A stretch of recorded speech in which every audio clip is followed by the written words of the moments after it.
Mga kabel, good afternoon. Good afternoon sa inyong lahat. Ayan. Ito na yung mga young bird uli natin. Ayan, no? Ayan, mga iba nating young bird, nag-ano na sila, nag-aaral na silang umangat. Ayan, sa kanilang mga dapuan. Ayan. Umaangat-angat na sila. Kahapon, hindi pa yan tumataas dyan. Ilang piraso pa lang. Pero ngayon, sumasampa na sila. Ayan, no? Gusto nilang ano dyan sa maluwag na yan kasi nakapagas pa sila. Nakikita nila yung area dito mga kabel. Yan, no? Ayan, ang dami nating nilabhan, sinampay. Ayan, nakikita nila yung area pag nagpapalipad tayo. So yung mga ibon nga na to, pinapanood nila yung mga ibon na to mga kabel. To mga kasama nila. Ayan, yung mga young bird dito, ayun, si Grisel.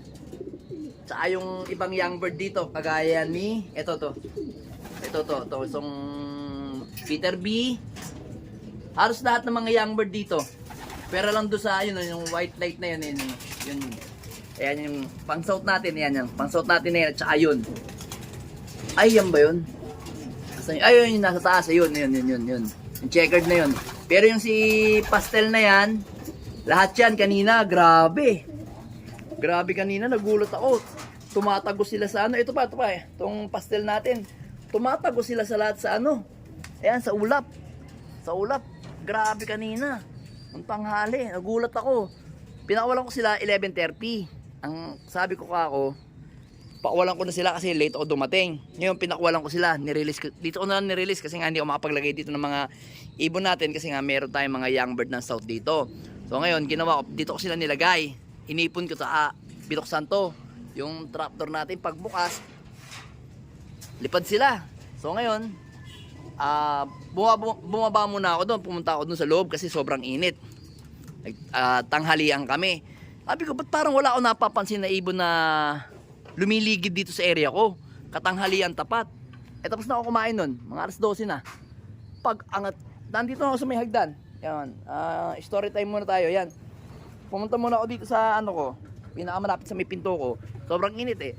Pag angat yung ganun, sabi ko, ba't walang ibon? Pag angat yung ganun, pag tingala ko, nakita ko sila, grupo, grabe, sobrang liliit.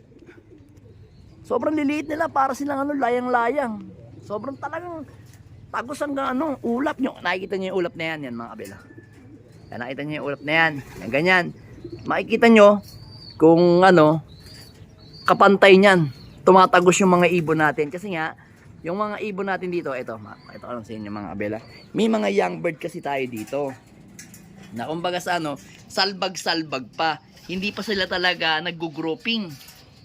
Yung grouping na talagang as in grouping na kagaya ng mga may edad natin dito, yan mga yan. So to yan mga yan, to tapos yun, yung Grisel, tsaka yan. Yung mga yan, nag-grouping. Pero ito, parang natuka pa nga yung mata niya, oh. Pero ito, turo ko sa inyo yung mga nagmamapping natin. Yung tumatagos ng gano, ulap. Ito, yan, yung mga yan. Ay, ito, medyo mababa pa itong dalawang. Ay, ito, mababa pa to eh. Pero itong dalawang yan, yung pastel na yan. Tapos, yan, ito pa, yan. Yan, nagliparan sila. Ito, kasama nila. Merong grouping tayo na lumilipad. Meron tayong ano. Pero sa grouping na yun, kasama sila sa nagmamapping. Kumbaga, sila yung tumatago sa ulap. Tapos meron din silang kasama na mga kasunod-sunod. May 2, may 3, may 4 na nakasunod sa mga ibon natin. Pero sila, ang mas mataas doon sa grouping. Oh. Ayan, mga nag-grouping na. Ito, medyo mababa pa to eh. Bata pa to. Tsaka yun nagtitrip. Ayan, magkapatid yan eh. Yung dalawang yan eh. Yan. Nag-aaway na yan. Magkapatid yan. Yung mga yan, medyo mababa pa. Pero tumataas na rin. Pero itong mga to. Ayan, ito lagi itong nawawala eh. Oh. Huling dumarating. Huling dumarating yan sa loop natin. Pero tsaka itong blue bar na yan. Magkakapatid yan. Ito first clutch. Yan yung second clutch ata to. Ito. At tsaka ito. Yan. So ngayon, kanina, pinapanood ng mga ibon natin. So yun nga, kanina rin tanghali, naglagay ako ng paliguan, naligo yung mga yan. Yan si Brown, yung ano natin, live natin sa BBC. Ito si Rigor, at saka ayun, si 65, mga abel. So ito mga abel, nagpi-50-50 tayo dito kasi nga malapit na uli siyang mag-egg. So minarapat ko siguro o magdesisyon na tayo bago mag-Friday. Pagka ito nangitlog hanggang Webes, bukas hanggang Friday, hindi ko na ikaarga yan sa PRC kasi para pagdating ni Pula, meron siyang aabangan na hen. Ayan, ito. Tsaka ayan, pagdating niya, sigurado, magmamadali yan umuwi ng Tugigaraw para makita niya yung asawa niya. Ganun ang gagawin natin. Mamotivate natin si Pula. Si Pula kasi importante sa atin kasi kung ikaarga natin to at madisgrasya sa PRC, baka hindi siya umuwi. Uwi naman yan, syempre, kaso nga lang, hindi natin masasabing disgrasya, baka maghanap to. So, ang importante sa atin, live ng BBC, yan na lang yung ating pupukusan. Ito, hindi natin kaarga yan. Kung ano man mangyari sa Tugigaraw, saka tayo magdesisyon, mga abel, yan. As ito mga to, yan.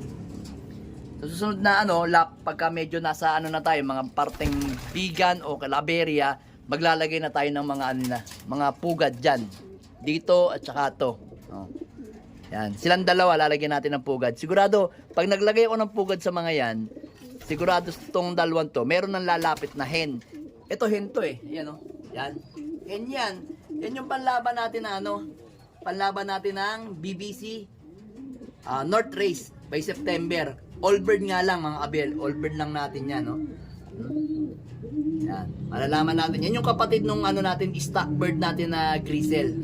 Yung nabasag yung singsing. Ang singsing niyan, Batangas, yan.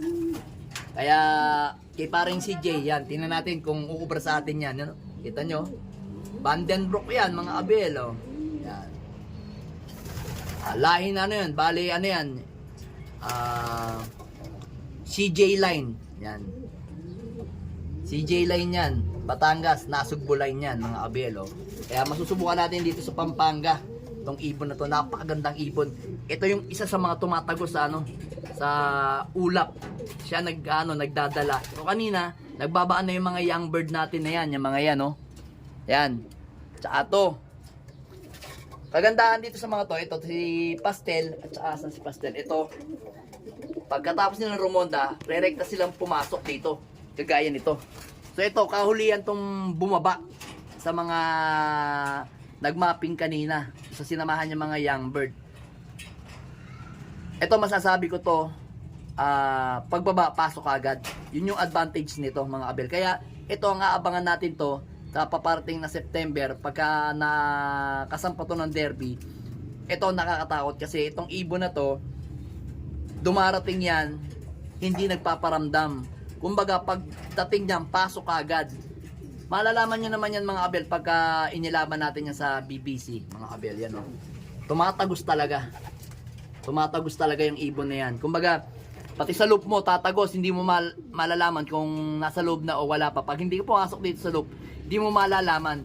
Yung ibon na yan, makunat yan mga abel yan. May kunat tong ibon na to, solid to. Yan, kunat yan mga abel, kita nyo. Gandang ibon, dito nagagandahan. Sana maging maganda rin performance niya. Kasi parang tingin ko swerte tayo sa off color Ito, color din. Yan, at saka yan Pero abangan pa rin natin kung ano mangyayari sa mga ibon natin. Ang fokusan muna natin si Pula. Yan. Lahi ni Pastel yan. Tapos si Rigor at saka si 65. Tingnan natin kung anong mangyayari sa paparating na Sunday. Yan. Alright. Let's go!